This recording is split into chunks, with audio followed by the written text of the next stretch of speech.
Hello everyone, hi, and welcome to my new YouTube channel.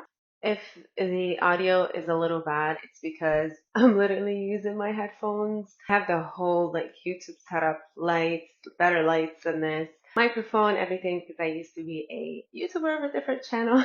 I haven't posted in so long that it feels like so weird. I'm also in the process of moving and changing locations, and so my setup is not here with me right now. But anyways, we'll do with what we have to do.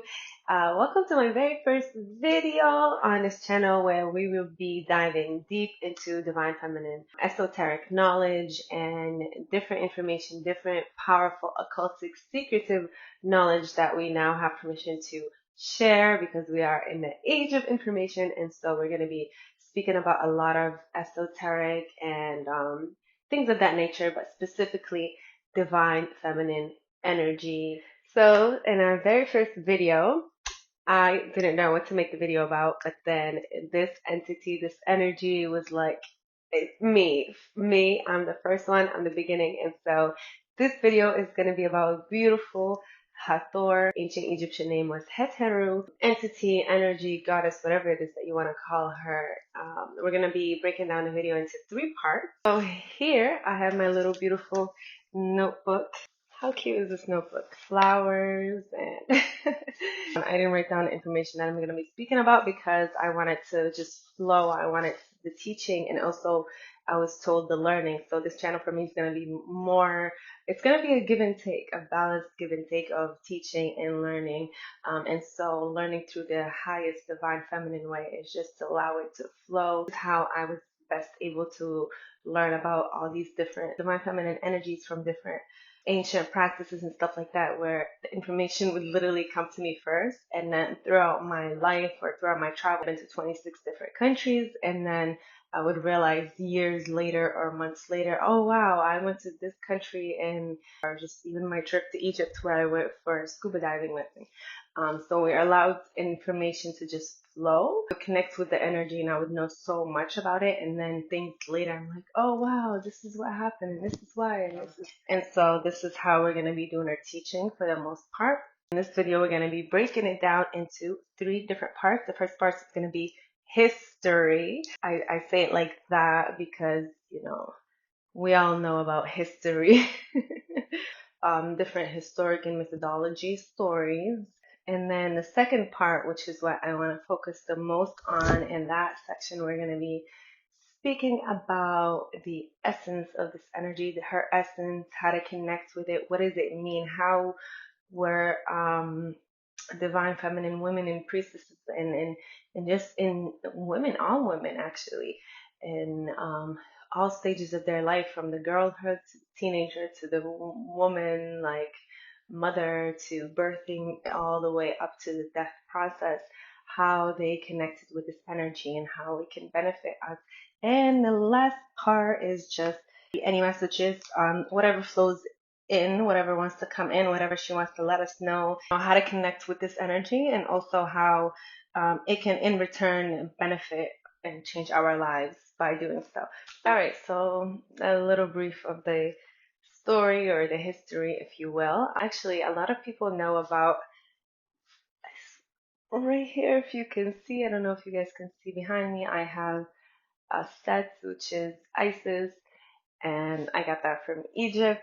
A lot of people know about her because she kind of became the most international divine feminine energy or goddess of ancient Egypt. She became very popular later on, but a lot of people don't know if that hetheru or Hathor was actually the main one, very, very popular for women and for everybody that was, they looked up to her. She was the beginning. She was actually the most powerful and the most popular goddess to be followed in ancient Egypt for many, many years before Set showed up in the story. She has many temples still existing today. She is known as the Eye of Horus. I don't know if you can see it right there. I have an Eye of Horus. Can you see it? Maybe not. So yeah, she was the lover and the consort, the wife, the trophy wife, not in a sense of the word trophy wife that we know it today, of Heru. and her name hetheru actually means the mansion or the home of Heru, which is another ancient Egyptian deity. He was definitely her equal in terms of their divine match. They were in a divine love. I just see the two serpents just like his wife, his lover, his consort. Think of it as a twin flame kind of love. So yeah, she was depicted in different other cultures throughout time and history. People connect her with Oshun from the Yoruba traditions. She deals with love. She is love. She's beauty. For Aphrodite, for example. But the slight difference here is, although they are the same, but they represent different aspects of the same energy. Where Aphrodite was just, well, she can be tamed. None of them can be tamed, to be honest. She was, having different partners as she will, if she pleased. I mean, that's her right, right? She was having different partners, enjoying her life, her beautiful life with this one, that one. Where Heteru was actually that in a deep romantic mono relationship. And so she is the goddess of marriage and love and beauty. There's many poetries written about her. She has many temples still existing today. The most popular one, however, is in Dendera, Egypt, which I didn't get to go the first time, but I will definitely be going in a few months, and I'm so excited to go there, because if you watch a lot of documentaries about this different ancient temples, you'll know that it is the most mysterious temple in in Egypt today still. And that makes sense because her essence, her energy, which we're going to go into in a few minutes, is divine feminine energy. And that energy has always been mysterious, and it still is mysterious, and I believe it will always be mysterious. We still have a human brain, and so there's still that limitation. And so there are things that I believe we will not be able to understand using our human brain until we transition. So yeah, it is the most mysterious one. There's a lot of scientific research that's still going on today over there. There's this tunnel that is equipped with very technological and very advanced technologies using sound, and so she was definitely connected with sound. If you see an image of her, she's always depicted with her musical instrument. She was connected with the sistrum. If you see her, she's holding it like that. And today, a lot of scientists were able to take that instrument, and when it is used inside that temple specifically in a specific location, there's different energies that they feel like it connects them to a Pleiadian stars, which we'll go into in a little bit. Her temple is also in Dendra is also lines up with these Pleiadian stars. And if you don't know what they are, it's basically a couple stars in the Taurus constellation that have a lot of significance in our history, because throughout time and history, all these ancient civilizations and stories have mentioned them. They're still mentioned today, and the sacred number for those stars is seven. And so Hathor is also known as there's the seven Hathors. And this has been a divine feminine sacred number throughout all these ancient civilizations, where they have their own stories about the seven sisters or the seven, you can find this all over. I'm sure if this is not the first time you're hearing about Hathor, I'm sure you've heard of the different stories about her, how she turns into Sekhmet. Sekhmet is the lioness goddess, which when she's angry, she turns into her. So there's the seven Hathors, different aspects of her. It is said that she is a shifter, and so people are like, is she one that shape shifts into seven, or is she seven, or is she just one in different seven aspects of her? And of course, I truly believe she is just the one, and there's different aspects of her. Some people believe that she turns into a set later on, or some people also say that a set literally takes the energy of hers. When I say Aset, I'm talking about Isis. It starts to look like her in a lot of depictions later on. Again, there's a lot of mysteries going on, and that's just the beauty of the divine feminine. And the more we dive into it, and I'm sure I'll make other videos regarding this topic, the more we'll be able to decipher. But for now, we'll leave them as mysteries. She's been depicted as a beautiful woman with a cow head at times. The holy cow, that's what it represents. It represents the mother, the nurturer. She is also said to be the Milky Way that we have in our stars. It is a celestial milk, they call it, is from Hathor's breast, and because she's very nurturing and stuff like that. So let's get to the fun part, which is the essence of this energy. What does this energy really stands for, and what were they doing in her different temples at the time, and her priestesses and people that were initiating into? So she stands for anything that is beautiful, beauty, a divine feminine knowledge, anything that has to do with the feminine. So beauty, makeup, nails, as you can see today. I mean, it is kind of late here right now. It's about to be 10 p.m. and I was supposed to be filming this video. I was supposed to be filming this video in the morning around 12, actually in the afternoon around 12, but it's just been such a hectic day for me and I've been running around, but I was like, you know what, I'm gonna film it even if it's nighttime. And so I just wore my little robe, and even though it's nighttime, I still made sure like I'm gonna wear a beautiful long robe that has, feminine, cute things. And she stands for these energies and she represented them in a very powerful, prideful way, not in a way that the feminine and anything that deals with beauty is seen today. I feel like it's been infiltrated a lot to kind of down this image where women who tend to they care for themselves is just seen as like a weakness or like a dumb bimbo or just something very negative. Whereas in this energy, actually, she celebrates the beauty, she celebrates the creator that created that beautiful things, and she embraces that. So she wears the best of clothes. You will never see Hathor hetheru wearing anything ugly, even when it's nighttime and she's about to go to sleep. Make sure everything's beautiful. She represents she loves smells, different smells, and oud. I think every divine feminine entity, I think they really, really enjoy oud.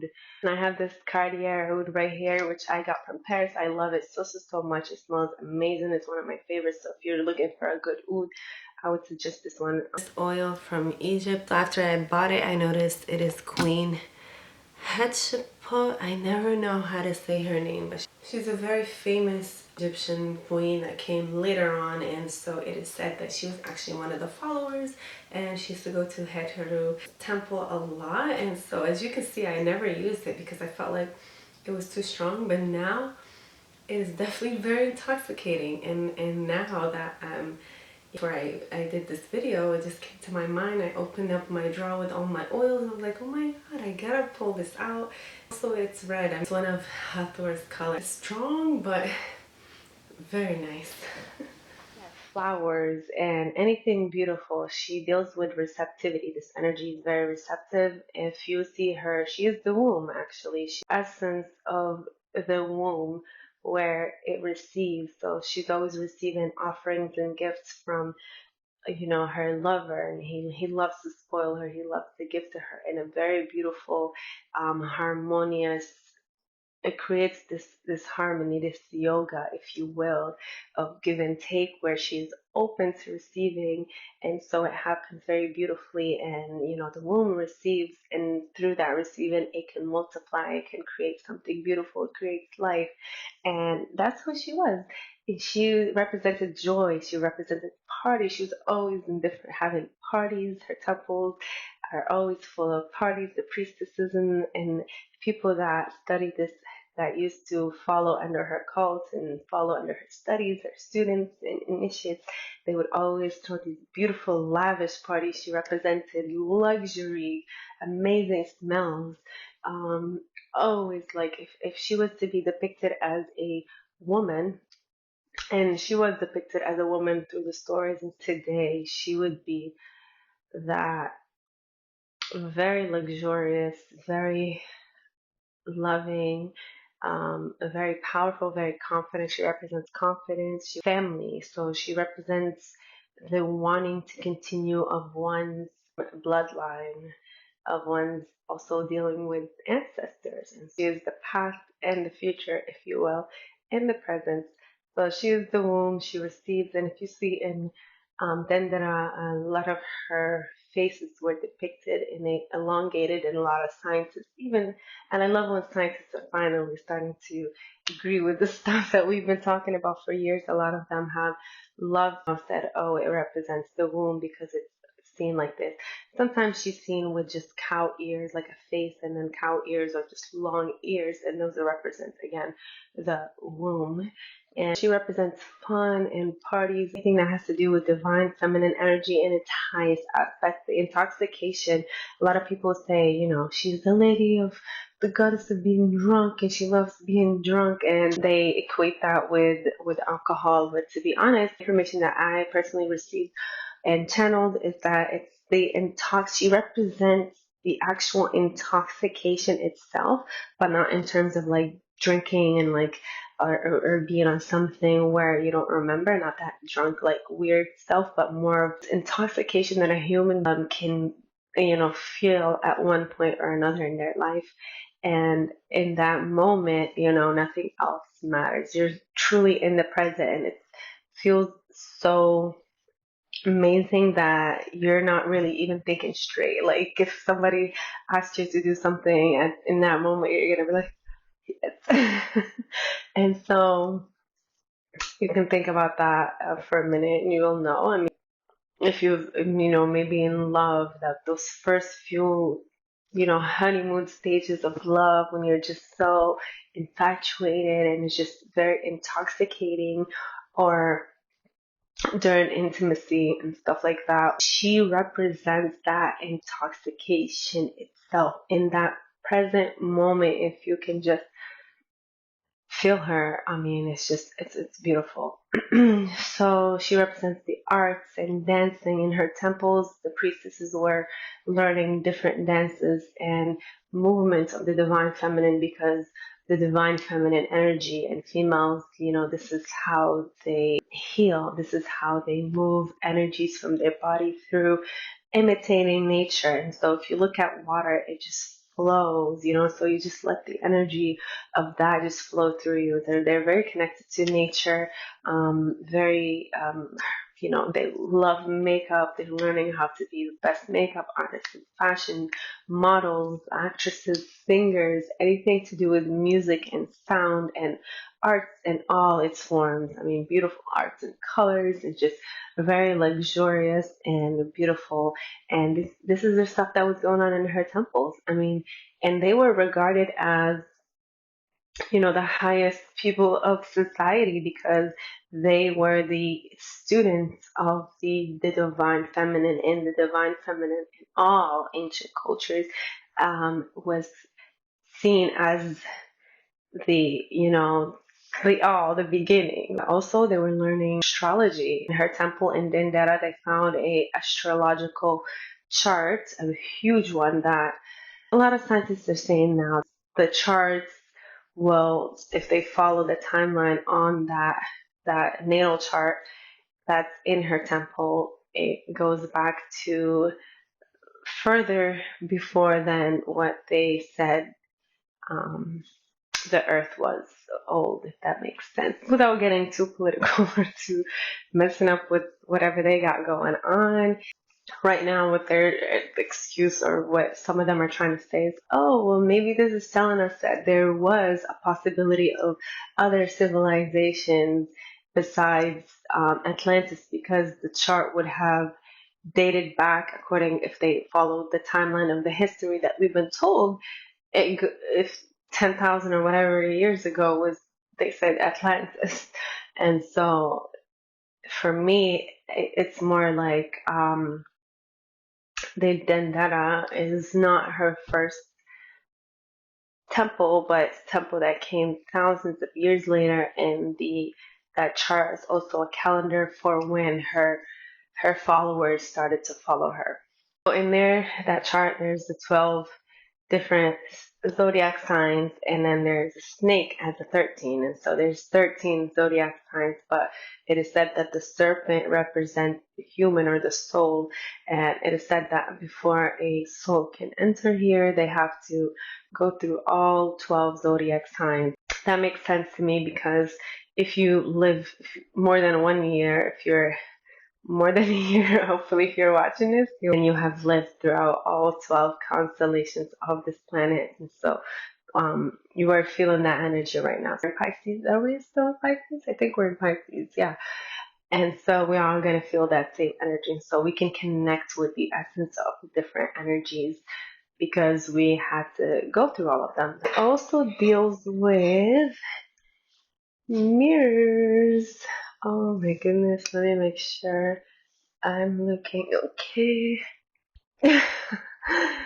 I like to, when I make these videos, I like to connect with the energy. And right now, I'm just feeling her energy where it's like, look how beautiful I am. Let me make sure my skin is good. My lashes are okay. Oh no, my lashes popping out over here. Never mind the video. Like, this is how she was. This is how they were. They were teaching. They celebrated the divine. This beautiful handheld mirror, which I got from Amazon. So I'll link it down below if you guys are interested. It's actually pretty heavy, heavier than it looks in the picture. So go for it. So yeah, she likes that her sacred number is 5. She likes the color red. A lot of sexual activity going on too in her temples. Again, a lot of people will tell you different stories of, oh yeah, they were, basically prostitutes where men who would want the highest ones would just go from the Hathor Temples, which is so disgusting to say and just so degrading because, like I said, they were seen as the highest people of society, those that were student to the divine feminine, those that were accepted to be students of that, and they were followers of that, and that those mystery schools and cults and mystery occultic schools where you had to initiate, become priestesses and stuff like that. And so, in fact, some of them they were the ones hiring the male escorts to come to them. And again, anyone who they would and have any type of intercourse with had to be on a very, very high level as well. And so this sexual exchange was done for the purpose of knowledge, the purpose of being free, being liberated, and the purpose of healing that energy. And so she loves the plant henna. Of course, I have some henna. I'm from North Africa. This one I bought in Morocco too, from the desert, from a very sacred place, and so it's very pure. I love the smell of it. And this is basically the plant, and henna is a plant if you don't know, but it turns into a powder like this. And in North Africa, we use this as masks for our skin, and so I decided to use it today during the shower, during the bath, where you literally mix the powder with some hot water. And some people mix it with lemon or different things, and flowers and just stuff to make it more beautiful. And then you just apply it all over the skin and you let it dry. You can even put it on your face. And also you can use it for henna tattoos and stuff like that. For that, you would have to let it soak in that mixture that you make for a long time. I'm sure you find videos on how to do henna, but yeah, this is one of her sacred plants. It's henna, and it's interesting because from my culture, henna is a very sacred plant. When my mom passed away, I had my aunt made like a little mixture for me because it would help. It would help the women. Like it is said, it helps women who are grieving as well, who are going through, just removing that energy. Like, I don't know how to explain it. Like, I know how to say it in my language, but I don't know how to explain it. I just keep doing this because it feels like that. Like, it gives you that, when you just need that heart massage, when you just need that extra love, that feeling of just being held and motherly kind of divine feminine nurturing love.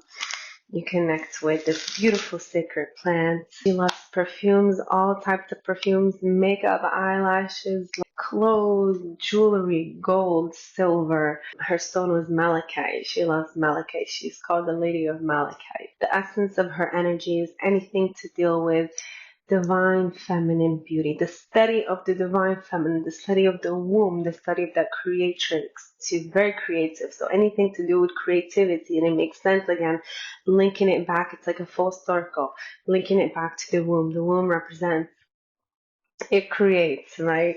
And so she is a creatress in anything that has to do with creativity, music, dance. So they would study sacred dance. She loves fortune tellers. She loves esoteric knowledge and divine feminine knowledge, kind of like what this YouTube channel is going to be all about. It's going to be the study of the mysteries of the divine feminine. So it's like we all just entered into a hetheru, Hathor, hetheru temple, and this is going to be our sacred, beautiful, or my sacred, beautiful space. And I'm so excited for what's to come. And I mean, if I, right before I started the channel, I know I wanted to do it, but I didn't know who or what to start it with. And then Hathor was just coming in very, very, very strong. Like, of course, with me. And I'm very excited to visit the temple in Dendera in Egypt. So yeah, now we've come to the last part. So any messages or anything that she has for us. She also represents receptivity. Let me just take a deep breath. Just be in the moment.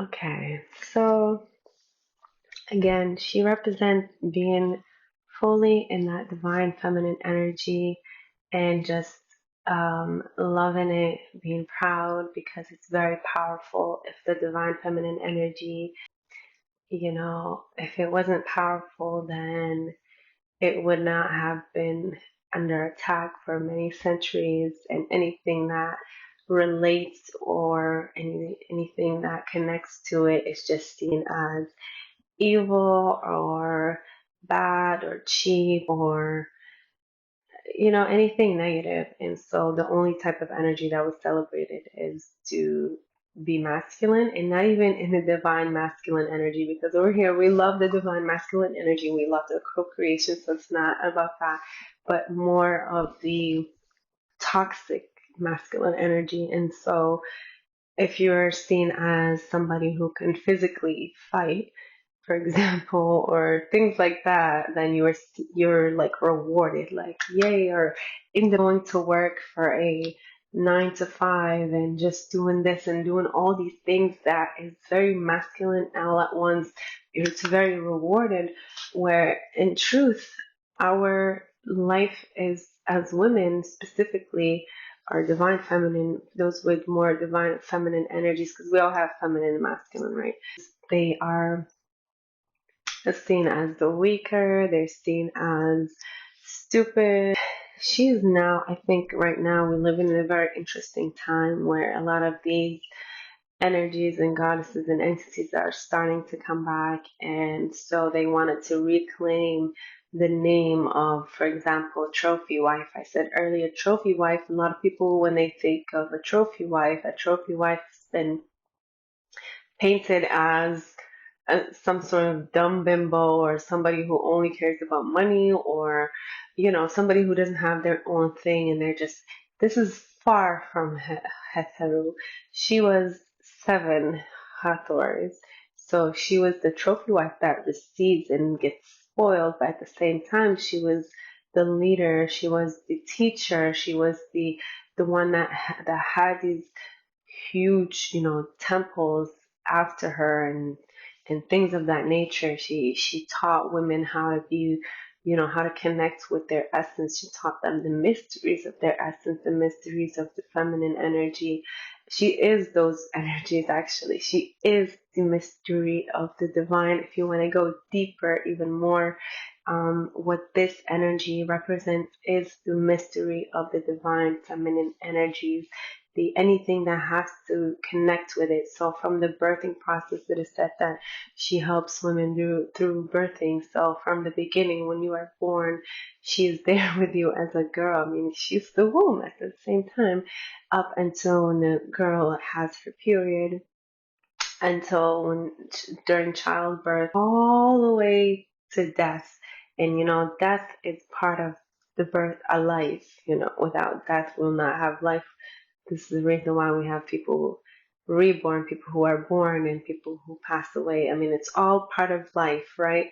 And if you can get past that part, you can see how the divine feminine starts in the beginning through the birth, and it is there at the end when we have to transition from this physical realm into wherever it is that we are going. And so, before I end, I shout out this oracle that I just bought recently, and it is a African Goddess Rising oracle, and this is my very first African one. I'm very excited. I bought it from it's by Abiola Abrams. I bought it from Amazon, and I absolutely love it. And I wanted to show you guys, look how beautiful it is. I mean, look at that. That's Oshun in the beginning, but I love it because it doesn't have Hathor, but it has the seven sisters right here.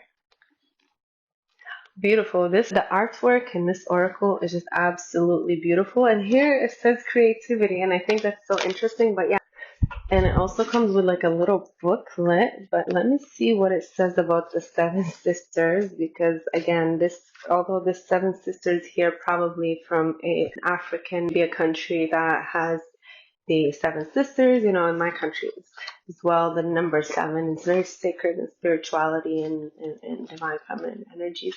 So here it says Seven Sisters, New Orleans. Okay. The Seven Sisters were a mystical New Orleans family of identical master psychics and conjure women who never aged. But were they? Were the Seven Sisters one shape-shifting woman or seven? Time will never tell. Oh my God, I love that. And it says the guidance. Create, create, create. You come from conjurers and creators. You're blood members. Use your gift to multiply your magic. You are a cosmic creatrix and creative force. And that's literally what Hathor stands for. She is a cosmic creatrix. The womb is the cosmic place. And I think it has its own frequency, and it has its own, even though it exists physically, I think it also has its own dimensions, if that makes sense. So it's like a cosmic place of creativity and a creative force that again, is very mysterious. We might not understand it because we still have a human brain that limits us, but hopefully the more we evolve, the more we learn, the more we dig deep in, the more closer we get. I mean, we're never going to know all the answers because the more you learn, the more you have to learn. That's just the way it is. It's beautiful, and I love that. But it says, I am a creative visionary. That's a declaration. And an embodiment. To embody it, you are a divine nation within one person. How creative do you allow yourself to be? Break out of your comfort zone and into your creative fertility. She deals with fertility. She deals with birth. She deals with periods. She deals with pregnancy. She deals with losing the baby. She deals with death. All of that. When a woman is going through miscarriage, she deals with that. Finding your divine partner, becoming more beautiful, having a better voice, even becoming a better singer, becoming more creative. And so, how to honor this energy is just to do stuff that's creative. You can take care of yourself, getting ready. Start to look a little, add a little oomph. Maybe get your nails done. Whatever it is that you have to do, honor that divine beauty that exists from the feminine, to be a beautiful feminine. Honor it and be proud of it, because it is very powerful. It's more powerful than you can ever imagine. And then here it says, let your inner child play to awaken your creativity. Creating is a birthing, is manifesting. And that is so, so beautiful. And I mean, I can just keep going on and on and on about this. I hope that I wasn't rambling too much. Again, I didn't want to write down everything because I wanted the information to just kind of flow into me. And although I broke this into three different parts, they were kind of merging together. But again, this is the divine feminine way of teaching. And yeah, if you have any questions, and hopefully I can do another part going deeper into just so much to say into this beautiful goddess and this energy.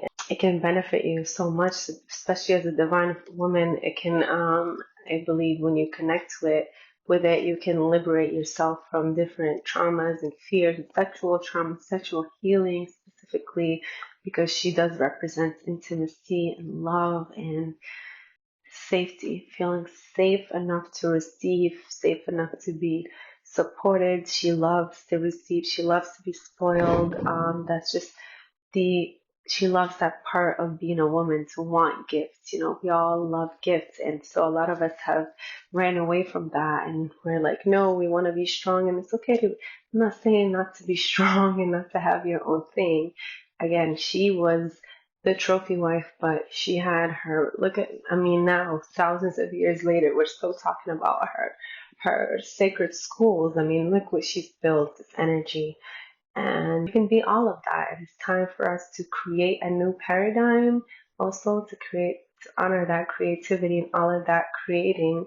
We're going to create a new paradigm where the divine feminine, anything dealing with beauty and femininity, this energy is celebrated. It is seen as very heroic. It is respected to its highest honor. Creativity and dance and arts and poetry. We're no longer going to be listening to songs and people who are just singing just to sing, just to make money. We want to hear the arts. Like, we want to feel the music. We want to honor the artists, the singers, the actors, the painters, the poets, the authors, the YouTubers, whoever it is. We want to see that and honor it, even embody it within ourselves and anything we do, anything we create.